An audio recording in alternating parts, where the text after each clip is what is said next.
Here at the Proact Stadium today, it's my pleasure to reacquaint with a man that I've known for a long time, virtually throughout his career, a former player in South Yorkshire, a goal-scoring striker, currently a physio. He's been a physio for a number of years. Chesterfield is his latest club. Roger Wylde.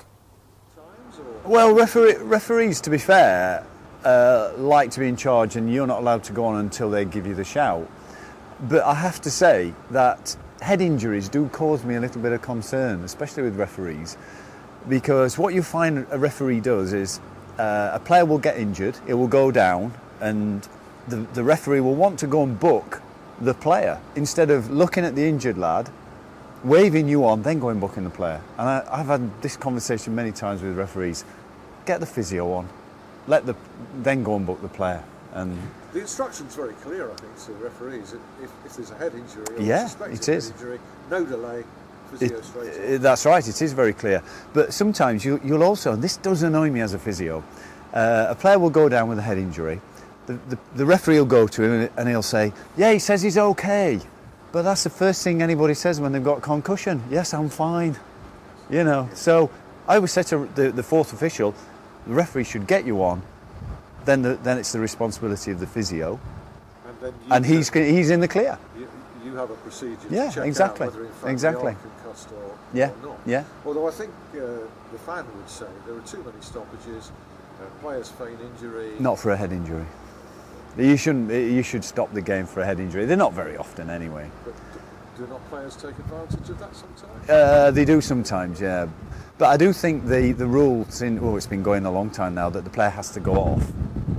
Whereas before, a few years ago, when I first started being physio, the player didn't have to go off. He could just get treatment and stay on. But that really has stopped a lot of players going down unnecessarily, from my perspective. Yeah. It's a hated ruling though, isn't it? Yeah. Players have to go. It looks so petty. Yeah. Why can't they just be treated and get going? But as you say, yeah. the fact they have to go off, albeit only for 10 or 15 seconds, yeah. that could be the 10 or 15 seconds when you concede a goal. Well, exactly. And a big example of that was when Chesterfield were at Wembley just the other week, when big Evo went off with a cut. While he was off, they had a corner and scored. Now, this is a good example of why don't we have blood substitutes like they do in rugby. You raise an interesting point there. I've never heard this raised before. Blood substitutes. Can you just enlarge on that a bit? Yeah. Well, that was a big example. It was a big game. Evo got caught. All right, it wasn't intentional, but we were penalised because he was going for a ball because he's a defender, and he gets a cut eye in the process, has to go off, and he's off for a few minutes. But the thing was, they had a corner immediately, which is when you need him, your big centre-half, your big major centre-half there. And while he was straight away, as soon as he'd gone off, they scored. So if we'd have had a blood substitute there, he could have gone on, taken his place, and that might have stopped the goal. I think we should have blood substitutes in football. Very, very interesting point, Roger, which is precisely why we're talking to you. Yeah. And you have a view of the game that goes way back to the 70s when you first became a professional. Yeah. I used to have a great relationship with referees. I was only sent off 9 times. Well, that's another reason why we've chosen to speak to you. You kept a record of it then. Yeah. I could never understand how Gary Lineker, and I apologise, Gary, I know we don't know each other, but I apologise anyway in advance, how Gary could never have been booked in his entire career. Which is admirable and great, great role model, unlike myself, who was booked numerous times and sent off 9 times. But when you've got big centre-halves kicking lumps out of you, it's very difficult not to react sometimes. Yeah, well, most of your sendings off for reacting? Well, possibly, yeah, possibly. I can't remember most of them now. In what way? Probably moaning at the referee or revenge, because I could never tackle anyway. So So you'd hit out at whoever. Well, you'd probably go in a little bit harder, or try to tackle somebody who'd been kicking you, and just to even things up a little bit. But you got 1 or 2 for dissent then. Yeah. What you said to the referee. I always remember one. He booked me. It was at Hillsborough. he booked me and he said, "What's your name?" And we didn't have names on our back in those days. And I said, "It's Wylde." I said, "Do you know how to spell it?" Because it's spelt Wylde, not as you would normally spell it. And he was booking me, and then he sent me off for being cheeky. I couldn't believe it. And yet they say back in those days you could banter with officials more than you can now. Yeah, you could do. Some were quite good, really. Yeah, you could. Any spring to mind? Neil Midgley crops up quite a lot as a referee who was well respected. Who'd have a little bit of a dialogue. Yeah, they did, and they used to accept a little bit. If you moaned about a decision, they would have a little go back at you, and then that'd be to be forgotten, a bit like it is in the dressing room, But I think nowadays they're probably being scrutinised too much. You've got all this lip reading on with television. They're there all the games, and they didn't used to be, but they are now. And so I suppose referees have got to be pedantic. Yeah. Is that for the better? Not really. I don't think so.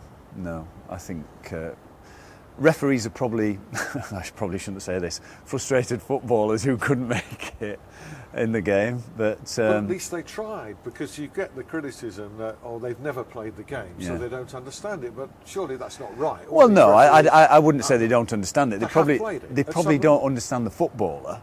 They understand the game, but probably not the footballer. And so they've got to apply these rules, and sometimes footballers try to. Footballers are like schoolboys. They try to. If you're told you can't do this, you try to do it. And footballers are like that. We're just overgrown schoolboys, or were, and still are, to be fair. Yeah. There's a case in point. Yeah. You're an example. Yeah. I won't ask your age, but you're probably a bit older than you look, or you behave. Oh, that's very kind of you. Saying I was playing a long time ago in the 70s. Yeah, no, it's true. Yeah. But you retained a sense of humour about the game, and we all need that. Yes. And as you say, doesn't seem to be that dialogue between referees and players now. No. But is the standard? It's professional at the top level anyway. Referees are getting paid reasonably well. Yeah. Maybe not enough for the responsibility they have. Well, for me, football has now become more of a. The result is more important, and getting everything right is really important, because I've always said that any footballer, any manager will accept any decision so long as it's right. Even if it goes against them, if it's right, they will accept it. If it goes against them and it's wrong, they don't accept it, and that's when you get this dissent of decisions. And I think it's so difficult for referees. I could never understand anybody wanting to be a referee or a linesman. Why? Because it's impossible. And I think they should get a lot more help than they actually do. When you say help, do you mean video technology? From up in the stand, yeah. How difficult would it be to say, yes, that was offside, that was a goal, that wasn't a goal, that wasn't offside?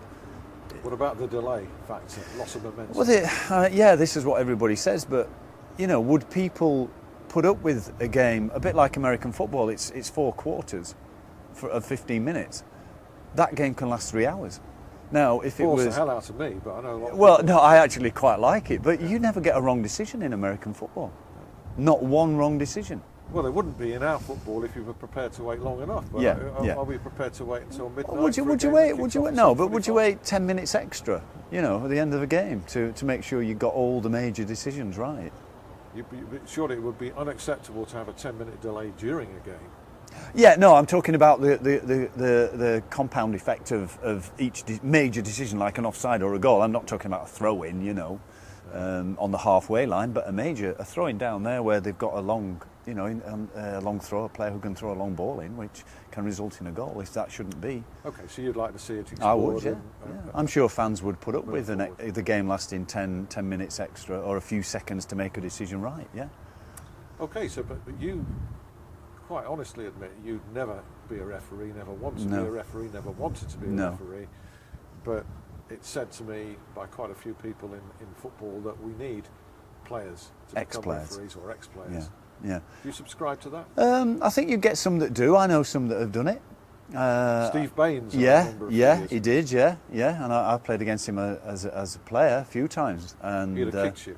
Yeah, he was one of those players, along with Mick McCarthy, that used to kick you. Yeah. But if that's what they want to do, yeah, that's fine. Some people would want to do that, but you'd get 90% that wouldn't ever want to be referees, ever. It's so difficult. So in that sense, then we've surely got to encourage those who do want to become referees not dish out so much abuse and criticism to them. Yeah, I suppose so. Really, that's a good point. Lots of debate now about the way parents behave on the sidelines, the abuse they can dish out, the abuse the referee's getting. Is that a modern thing? Did that happen when you first played? To be perfectly honest, we didn't have the infrastructure as a kid to play all these academy games. I would have loved it, but we didn't have it. The first time I ever really played in any organised leagues was playing for the Sheffield Boys, and I was 15 then.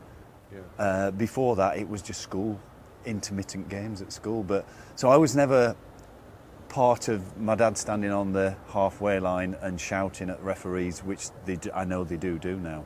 But I know I wouldn't like that. I wouldn't be that parent. No. No, you wouldn't be that parent, but they are out there. They're being controlled now. Yeah. Is that the right thing? Well, I think I mean, subconsciously they are trying to manipulate the referee or influence the referee's decision.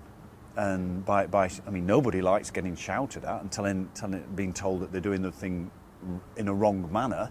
I mean, if your cameraman started shouting at you now and said, "Alan, this interview's rubbish. Can't we ask some better questions?" This time, he usually waits till we switch off. Yeah, and tells me what I've done wrong. So you might be influenced then to change the questions. I might be intimidated. Exactly. And surely young referees are intimidated. I'm by sure that, they are. because human nature dictates that. Well, they used to say that about Kenny Dalglish. Kenny Dalglish used to try to intimidate referees.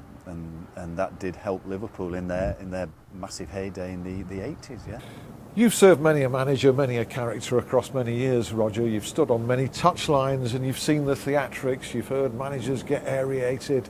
Is there a bit too much of that?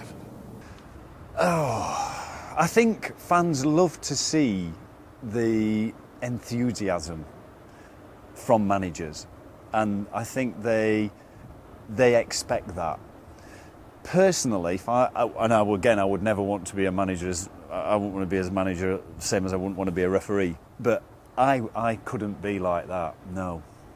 But I think it's expected, and I think managers react like that because they're frustrated. They're wanting players to do well. They want them to deliver on the pitch everything that they've tried to put over to them in training. So yes, I think it's a natural reaction, but I do think fans want that. If you've got a manager that just sat there and didn't say anything and was passive through the game, I don't think that would look good in the eyes of the fans. It's all part of the showbiz though, isn't it? What's expected of managers to parade on the touchline for image.